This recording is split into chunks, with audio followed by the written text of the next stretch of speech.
What's up, everybody? How are you? Hi. I'm Carter Oosterhouse. This is Amy Smart Oosterhouse. Oosterhouse? Yes, we're very longtime board members, EMA board members. Yes. And we are so excited to be back doing an EMA Talks. I'm especially excited to talk to you today, Jenna.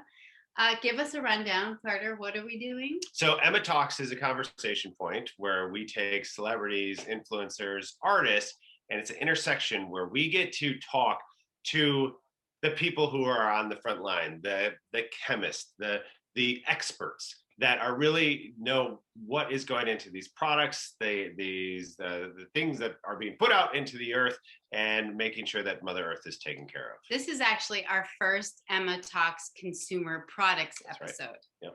So I'm so excited because we're going to be diving deep into cleaning products, eco cleaning products, sustainable cleaning products. And we've been using, like a lot of people here, probably watching eco products for a very long time. Literally, since we were little kids. And so, again, when you're a little kid, your parent just says, hey, use that product. You don't really know what's behind it. But now we get the expert to tell us all of these wonderful, these amazing questions that we have. Yes. So we are joined by the beautiful purple-haired, gorgeous woman, Jenna Arkin. She's the Vice President of Innovation. She is the one that develops the safer, clean, all these amazing products that go into the ECOS cleaning product line. Yep. I'm so excited to talk to you. Hi, Jenna. Thank you. How are you? Good. I love that we're coordinating, Amy. We're purple today. I must have been just channeling you and I got dressed. That was smart. Well done. Well done. Thank you so much for being here. We really appreciate it. Yeah, thank you so much. We have a million questions and we'll get right into it. Yeah. Like he was saying, we have always been looking at every product that we bring into our home, what's in it. I mean, we don't always know exactly what these ingredients are, but over time you sort of learn what to avoid. And now that we're in the time of COVID, I mean, kind of anyone's bringing in any cleaning products that think that could potentially be a disinfectant. So how has cleaning products changed now that we're in the middle of a pandemic? Well, what a year. I think for everybody. Certainly for us, it was an interesting time because we really saw cleaning products as the number one way to fight off infection and protect your family. So while we all felt really helpless and trying to figure out, what do I do? How do I keep my family safe? Cleaning was like the one really tangible, easy way to make sure you're safeguarding your home. So it's everything from hand washing, which we know is so important now, to just regularly cleaning and disinfecting and sanitizing. So I would say, it's changed because people are living at home more. So you're working from home. I have what I call my cafe or restaurant, which is my kitchen. My gym is at home. So really, we were trying to focus on how do we help consumers figure out the best ways to clean, how often to clean, and the right products to use so that they can feel good about the cleaning they're doing and also use it as a way to protect their family. That's smart. I know you're a biochemist. What does a biochemist have to do with cleaning products? Well, we're the engineers, if you will, that are behind the scenes tinkering and making sure that they work well. So it all starts in the lab. So when we have an idea and say, we want to bring this new product to life, the first thing we do is we start prototyping. And so we go and we look at the right ingredients to use, the right combination of ingredients, but also optimizing them. So it's not just putting the right mix together, but making sure our brand is really focused on affordability. So for us, that's taking the entire look at the formula and saying, which ingredients do we need more of and which ingredients do we actually not need so much of that still do a really good job. And so green chemistry is also not just about using the right ingredients, but the right amounts of them. So, toxicology in general, everything can be dangerous at a certain level. You can die of water poisoning, if it's too much dosage. So it's really about balancing all of these different ingredients in a safe way. That's the magic that happens in our labs. And so using biochem is great. And also all of our products come from natural resources, our primary surfactants, our essential oils. So I love that I can connect the biology of the plants that make the products work, and then the chemistry of blending those all into really cool combinations. Right. So if somebody was to come along who generally uses conventional type of cleaners they always are a little wary, like, well, if it's an eco cleaning product, will it really work? Is it effective? So could you talk us more through the difference and what makes these Yeah. ones as effective? Because you can say that as a biochemist. We have trouble saying that as just us when we try to tell people, yeah, it works. It works. Yeah, that's a really hard thing to explain to a lot of consumers. And I think our battle's never done with this, right? So there always is that idea, if it's green, it can't work. So when I think of green, I kind of think of two different buckets. One is environmental and the other is health and safety. Oftentimes those go hand in hand. So the ingredients that you select for environmental will also have better health implications. But for me, nothing can be more important than efficacy, because if something doesn't work, it actually ends up in the landfill. And so we're doing a really bad job of being green chemists if we're creating basically worthless products.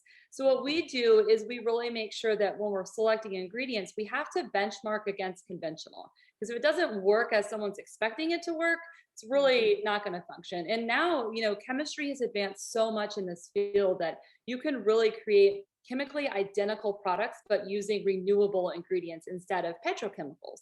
And that's really the difference now, is that because there's so much more interest in this movement, the chemistry gap has just really been filled. So every day there's new suppliers that come in with all kinds of new ingredients that come from plants, and they can be just as good, if not better, than their counterparts that are traditionally from petrochemicals. Oh, that's interesting, because I feel like, I think people they really want to know what are in these products, right? And as we started this home goods company called Smart House Collections, and for us, it's very easy to identify. Look, we have organic wool, we have organic cotton, we use latex, and so for these things, it's just easy because these identifiers are pretty obvious. Now, for you as a chemist, what are the steps that you take to identify and actually use some of these elements that that you said that are these plant products? Yeah, so it's really twofold. So first, we always ensure that our products will pass the EPA Safer Choice certification. That's a third-party testing certification that looks at each and every ingredient and makes sure it's safest in class. But that's kind of our floor. It has to at least pass Safer Choice. We're really progressive on the materials we'll use and not use. So actually, just this year, after years of research, we have launched a new exclusion list. It's called the Nasties, and it's 500 chemicals we will never use in our products. It's kind of like our chemical graveyard. And so you can go on ECOS and see it now, ecos.com. And it's not just any chemical like asbestos or something that is bad, but it has to be things that you would actually find in cleaning products. And so we went through, and I'm really passionate not just about the right to know, because I could throw a ton of chemistry at you, but I didn't really help you. You also have the right to understand. So what we did is we went through each and every one of these ingredients, and we identified why they're nasty, why you don't want to use them, and common places you can find them. And that way we're really giving the power back to consumers to be more educated and make sound decisions, whether or not they're going to buy our products. Go out and make good decisions on the shelf and be empowered. That I always say, it's not rocket science, it's just soap science. So it is translatable, and it's our job to help translate it to consumers. It's interesting when you said, with the pandemic, so many people are spending so much time at home, and back in the past, your air quality at home was actually really compromised because of conventional cleaning products. Mm-hmm. So now more than ever that we're spending so much time in our homes, it's even more important to use products that are not going to make us sick while we're trying to make us healthy. It's so true. And actually, our new disinfectant, one thing I really wanted to focus on was VOCs. So VOCs are volatile organic compounds. You probably know of them mostly in the paint aisle of a warehouse store, like, oh, VOC, low VOC is a good thing. And that's really what is polluting indoor air. And so our new disinfectant is actually VOC free. So it has no scent whatsoever. And at first it was kind of difficult to think, like, will consumers actually be okay with a disinfectant that doesn't smell like anything? Will they believe that it's working? But we think the best way to provide value, again, is just a formula that does exactly what it needs to do, with not extra scent that's there just to mask odor, or no extra blue dye just to make it look fancy. So really about stripping formulas down to their bare essentials and that makes it safer, but it also makes the whole experience better for the consumer and protects the indoor air quality. Wow, that's cool. So are there any other certifications that we should be looking for? Yeah, so actually you mentioned disinfectants. So luckily, disinfectants are one of the only classes of cleaning that is heavily regulated in the US. It's a vast wild west for all other kinds of cleaners, I'll say that. But for disinfectants, in order to be a disinfectant on your actual label, it is an EPA registered product. And so that means that product has gone through years and years of robust testing. And that's why if you look on the back of a label of a disinfectant, you'll typically see the actual bugs or types of organisms it will kill, along with how long the product needs to dwell or sit on the surface. And so consumers can feel safe that anything that has the disinfecting claim on it does have to go through EPA. And that's a layer of protection so that you understand you're buying something that works. Because our disinfectant actually can also be sold to hospitals. It's hospital grade. It has to be something that really provides that level of protection. And with like more conventional disinfectants, what is the risk that people are getting if they're using that kind of disinfectant? Well, the number one risk is usually the smell. If you look at the chlorine type disinfectants, for example, those are really, really strong and powerful. And if you use them in high concentrations with improper airflow, you can really get a headache pretty fast, So those are, excuse me, really not good for indoor air. But then beyond that, there's all kinds of nasties hidden in disinfectants. Some of them are called quats. That's the typical disinfectant you buy in the market. It uses a quat. Quats are actually endocrine disruptors, meaning that they really harm the way that our hormonal systems work. And so quats are the ubiquitous one, and then just the VOCs. Those are really the two for disinfectants. Depending on the category, you can go all different kinds of hazards, but I would say for disinfectants, those are the two primary causes of concern. Got it. I mean, I'm so impressed with this product line that you continue to develop. It's so amazing. I'm most right now impressed because you look at like the shelf life of a product from, buying it to throwing it away, recycling it. And I'm so impressed right now with these laundry sheets that you take the water out. It's literally looks like you're buying a box of dryer sheets, but it's just straight up just soap that you put in the laundry machine. That's incredible. I mean, thank you. Yeah, that was a really fun project. Sometimes we think, how far can we take something? So if we wanted to really concentrate something and really take out all the water, could we go all the way? And the answer was yes. And that's our ECOS liquidless detergent squares. And what's cool is that they're a unit dose, and unit dose is not new. It's anything that's a pack or a pod, and you throw it in and you're done. But those have a lot of safety hazards. And we really wanted to make sure that if we're putting a unit dose to market, we could stand behind the childhood safety aspect. And so we flipped the script and really just thought, what if we just put just the active, and it's not encapsulated anything? And so that was kind of our idea, and then it panned out and it worked. What's cool about it though is it's really far out front, and we are hoping one day all consumers will get on board, but we also have a pathway for our consumers. So if you want to buy a traditional detergent, a slightly concentrated detergent, or all the way to waterless detergent, we have options, knowing that every consumer is a little bit different. Not everyone's ready to take the leap all the way to zero water, but hopefully a lot more will soon. Is there a difference between the detergent being in the actual traditional bottle with water versus not? Is there a difference in the efficacy of it? So actually the new liquidless one is the highest efficacy. And that's really me constantly pushing my team saying, pencils never down. If we're going to launch something new, it has to be better than what we launched yesterday. And so as we have more and more opportunities with new green chemistries hitting the market, we use those in our newest formulas. Some new enzyme technologies are so cool. They target specific stain types, and using them in this way, you can really make sure the exact right are delivered because it's pre-dosed for everybody. Now, I will say some people still like a traditional detergent, and that's fine too. For example, if you wanted to add a little more, or if you're a type of person that likes to pre-wash and rub into a stain, I think liquid detergent will be here for some time still. But the new format is definitely our most efficacious one. Wow. So that's sustainable too. Jenna, do you love being a chemist? I love it.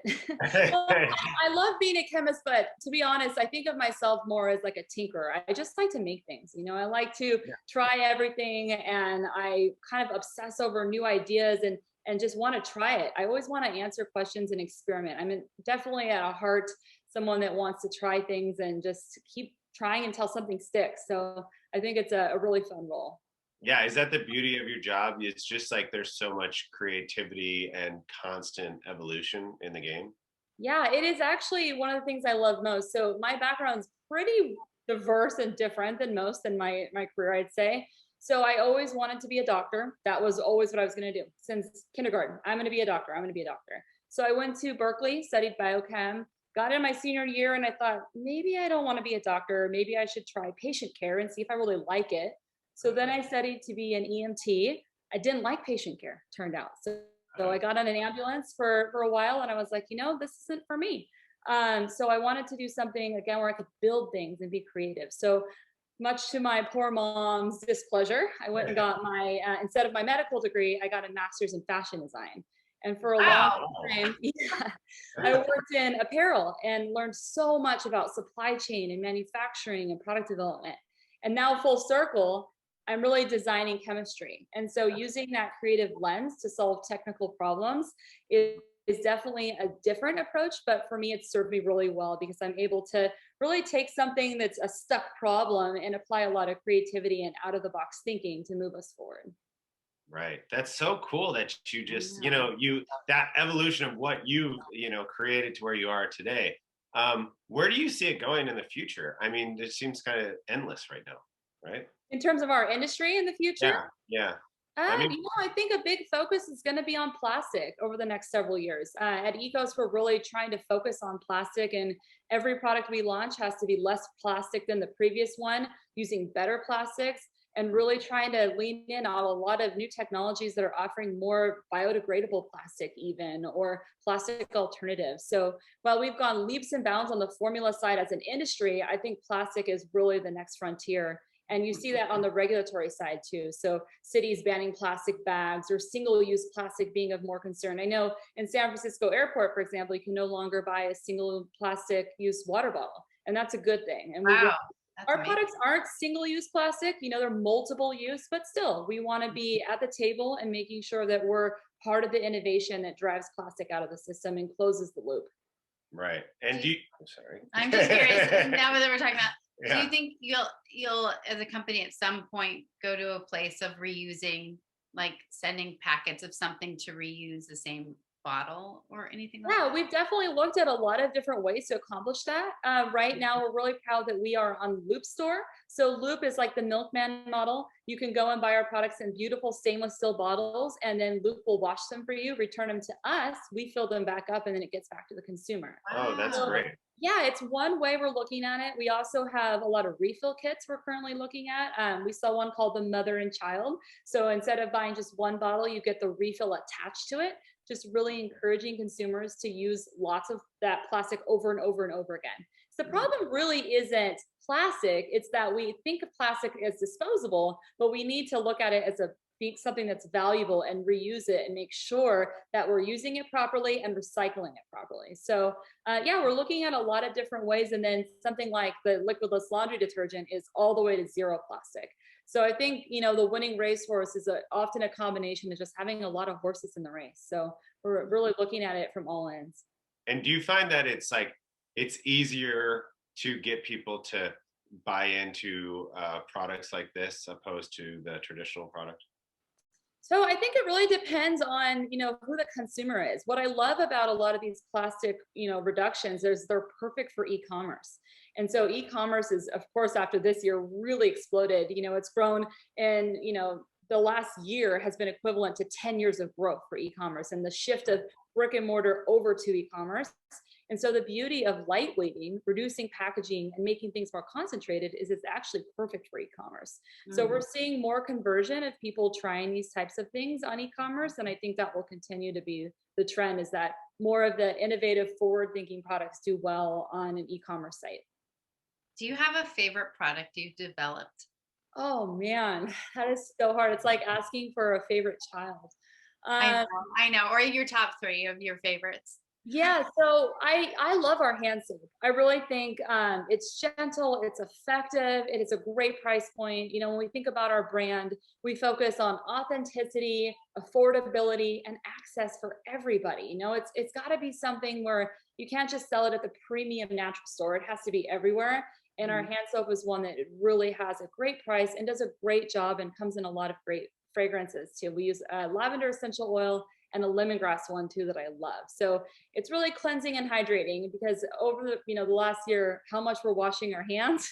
Yeah. You definitely want something that's not going to dry or chap your hands. So that's a product I think this year more than ever I'm pretty proud of.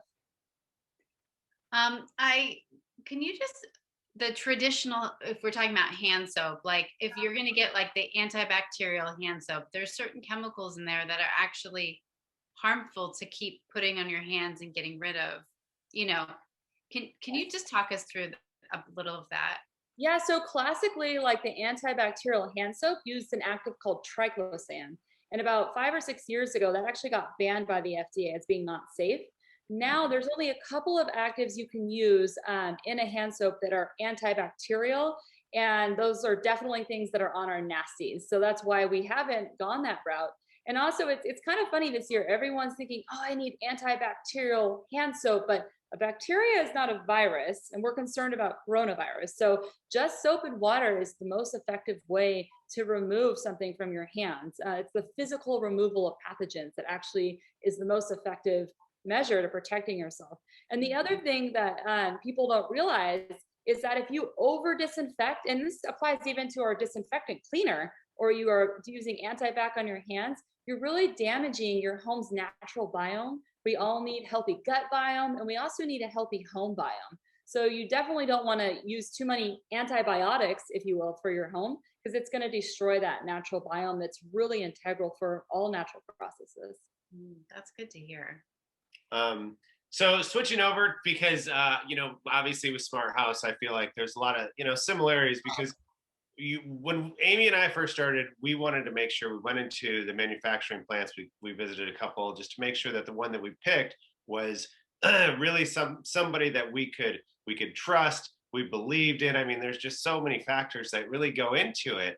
Can you talk us through a little bit about your manufacturing, what steps you guys have in place, how just toot your horn a little bit about the manufacturing process of the products? Yeah, our manufacturing is definitely something we're so proud of. We're really one of the only green brands that is a primary manufacturer. So we own our factories, we operate in 4 locations across the US, and we manufacture all of our products in all 4. And that's really so that we can cut down the carbon footprint of shipping locally, also providing green jobs in 4 locations across the country. But our factories are unique in a lot of ways. One is that they are all carbon neutral, water neutral, and platinum zero waste. So imagine we divert 95% of our waste for our factories out of the landfill, which is not an easy undertaking. I mean, it's ruthless amount of dedication and constant retraining and mindset shifts. So it's something that we're really passionate about. And then also just using renewable energy to make our products. So if you go to any of our facilities, you'll see our beautiful array of solar that helps to make our products. And then just inside the factory, we're so focused on worker safety this year more than ever. We needed to step up and make the soap that people needed this year, but we had to do that in a way that protected our workers. So it's lucky that we make cleaning products, so we're able to use a lot of our products to sanitize, clean, and really make sure that the workers stayed safe this year. And also, this past year's been crazy with additional safety checks, everything from temperature checks at the door to more plexiglass around the lines, but really making sure that everybody could stay making soap and stay safe this last year. Sorry, go. I have. Go ahead. I just wonder.